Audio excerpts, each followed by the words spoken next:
Kara is up first at 833-390-KRBE. That is the number you're going to call, 833-390-KRBE, if you have a True Crime Tuesday story to report. And this story, guys, all I'm going to tell you is I know it ends in a movie. In a movie. Oh, the wow. story she's about to tell us turned into a movie. Okay. I've got to know what happened. Kara, good morning. Good morning. Hello. Good morning. So what is the story that you have that you're connected to? Okay, so I have an uncle, a great uncle. Back in the 80s, he was a janitor at the local high school down here. Mm-hmm. And these volleyball girls came and, you know, they were doing the little game or whatever. And one of the girls went missing, and they ended up finding her in the bathroom, right? Uh-huh. Raped, murdered. Murdered. Oh, she was killed. She was dead. Good Lord. She was raped and murdered, and she was found in the bathroom on the school campus after a volleyball game? Yes. Oh, Yes. Oh, my God, that is terrifying. So they pretty much framed my uncle, and he spent 10 years in prison before he was exonerated, but he was on death row the whole time. Wait. So And he they were was gonna falsely accused. He was my. not guilty of this crime. Yes. He was not guilty. How can we ask? How did He was not they find out he's not guilty 10 years later? Did they finally get evidence? What DNA. happened? So, yes, so pretty much they, had to go through a few lawyers or whatever, but they had about 3 months or so, 3 to 6 months before he was to be the lethal injection or whatever. Oh, he was getting ready to die. Wow. Yes, Wow. yes, and they found out that for one, there was some evidence that was missing. For two, he couldn't have done it. He wasn't even in the area. It was a lot of different things that finally came together. But yes, it took 10 years for him to get out. What was that piece of Yes. evidence? Was there DNA that exonerated him? Yes, there was they found pubic hair that was red, stuff like that.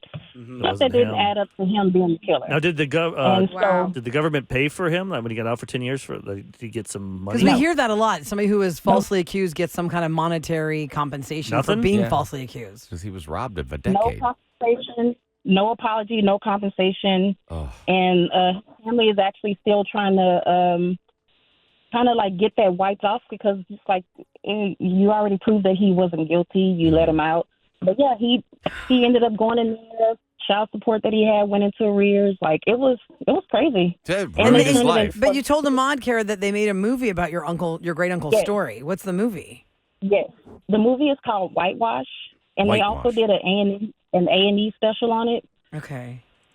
We have to check this out. Okay, and you know what? Speaking of A&E, y'all, when you go through your TV channels, you know how there's CNN and headline news? Headline news is not headline news. It's always stories like what Kara just told us. Yeah, that's all It's it always is. these murder stories of exoneration, all this kind of stuff. So I'm like, oh, maybe it's one of those I'd find on headline news. What's hard too is if you Google these things about that person, this stuff pops up. These stories for her uncle. I bet. Did this happen in the Conroe area? Yeah, where did this Yes. happen, Kara? Conroe. And Conroe. So in the 80s, for those Conroe. just tuning in to True Crime Tuesday, Kara's on the phone. Her great uncle was a janitor at a high school there in the Conroe area in the 80s. A volleyball player went missing, and she was found raped and murdered on the campus of the school. Did they find a murderer? They pinned it on Kara's great uncle, who was the janitor. He went to jail for 10 years on death row, months from lethal injection. They exonerated him. But who was the murderer? Did they find that person, Kara? No.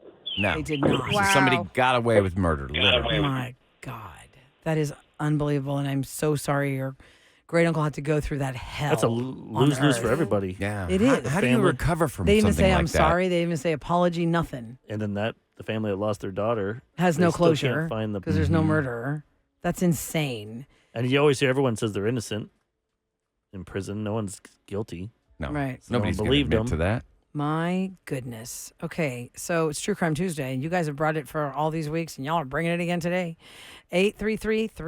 833-390-KRBE. Courtney's up next. Hello, Courtney. Good morning. Good morning. Good morning. So what's your story you'd like to share on True Crime Tuesday? So my aunt was abducted from a gas station in 1978. She was sent. She had actually just turned 17. She was sent to get batteries and never came home. Oh no.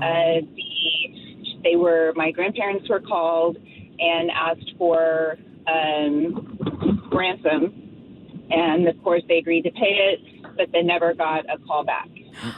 So she just was gone.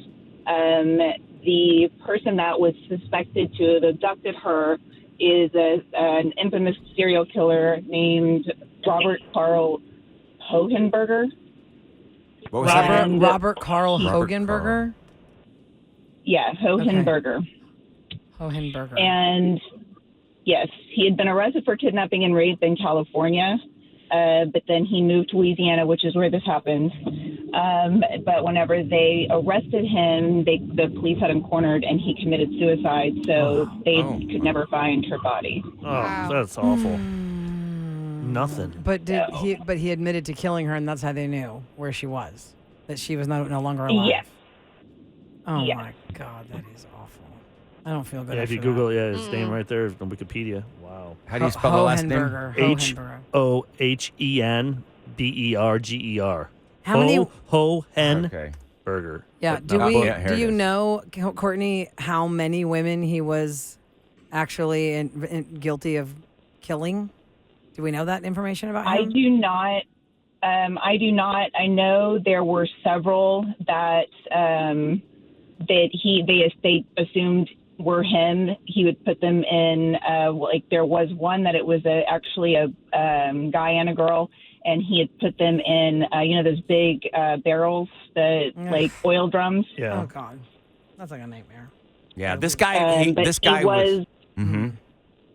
linked to 5 other ones in Morgan City. Yeah, that's what I'm reading, and that he died in a hail of bullets. Like, Well, because she said he committed suicide Yeah. when he was going to get caught. mhm. My goodness, Courtney, what a dark day for your family and life. Yeah, it was pretty bad. She was the baby of the family too, Oh my of 5. God. And Yeah, as a because- family, you're like, I sent them out to go get batteries. Or, Yeah, you hear the ifs, it's- the what ifs, the what ifs, the what Can't ifs. play that game. You can't. No, but you that's how drive you yourself live. crazy. And we've learned from talking to so many families who unfortunately have lost somebody to a crime or a murder that you live it every day. It doesn't. Time goes on, but the trauma of it does not. No, the pain is always You're constantly trying to But like look at all keep these somebody in jail or get them serial off killers in the 70s to the 90s. Like, there's so many of them. Mm-hmm. Like, you don't hear about them as much now. Actually, that's a we'd good hear- point, we Eric. always We talk about don't. crime is so much worse to hear now, but I'm like, I don't know. These serial killers were really big in the 70s and 80s. Yes, think about it. Even was Dahmer in the 90s? Jeffrey Dahmer was discovered in the 90s. Early 90s, I believe. Yes. Yeah, they knew. That is very odd because Well- now we just hear all these terrible news of like criminals and gangs and all Yeah. that, but it's mostly like a one-time thing. They're You know not they're linked still to out like there. 12 different bodies Yeah, around well, the we've country. learned that 80% of murders go unsolved. We did? Yeah, I mean, you can look that stat up. It's true that most murders do not get solved. How many serial killers are out there? You did a story on that once.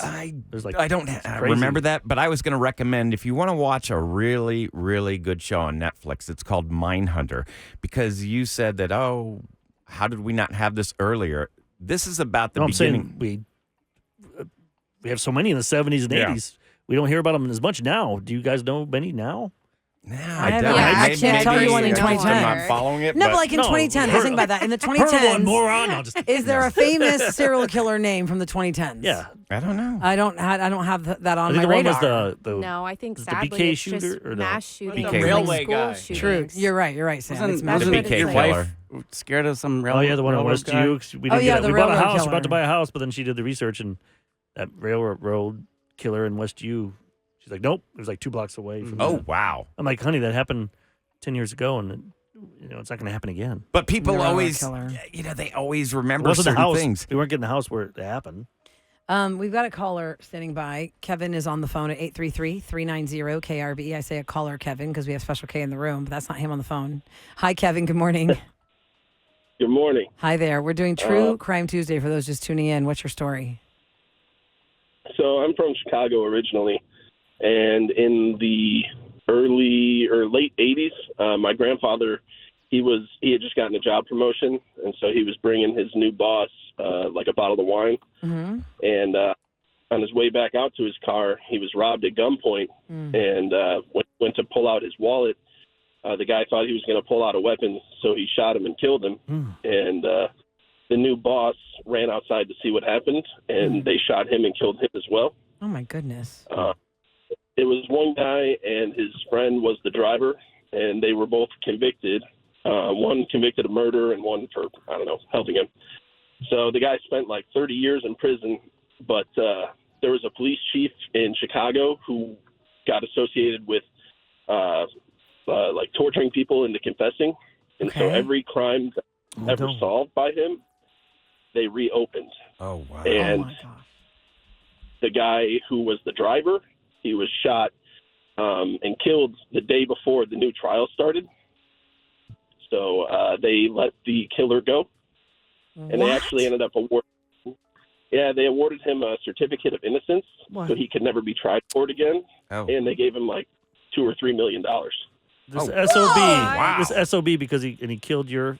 And it's not like a mistaken identity like Kara's great uncle, like he was exonerated because he didn't do it. This guy actually did do it, but they had to retry him because of the faulty dirty cop. the dirty cop, right? Correct. Yep. Oh, that's terrible. Damn. My goodness, and he got $3 million. My goodness. I'm sorry. I would. Goodness. That is BS. In Chicago. Something hard to live with, that's for In sure. the 80s, you said, right? Yeah, it was like late 80s. That was before I was born. I'm 32, so I was born in 92. But, I heard my dad telling the story all growing up. And then the guy was released in like 2015, 2018 maybe. And you know he's So still I watched. he's still a piece of crap. You know he is. So you watched what, Kevin? I watched the guy on the news, and my dad was on the news. It was kind of weird. Oh, my God. Is I'm that so guy sorry. still That's living in crazy. Chicago? Do you think, or that the I don't know. I know at the trial he had he had gotten married while he was in prison, so his wife was there. And, Oh, gosh. wow. Women who love I don't lock up. understand that. Lock up women, love. I'm women that sorry. go for felons. Gosh, I mean, Kevin.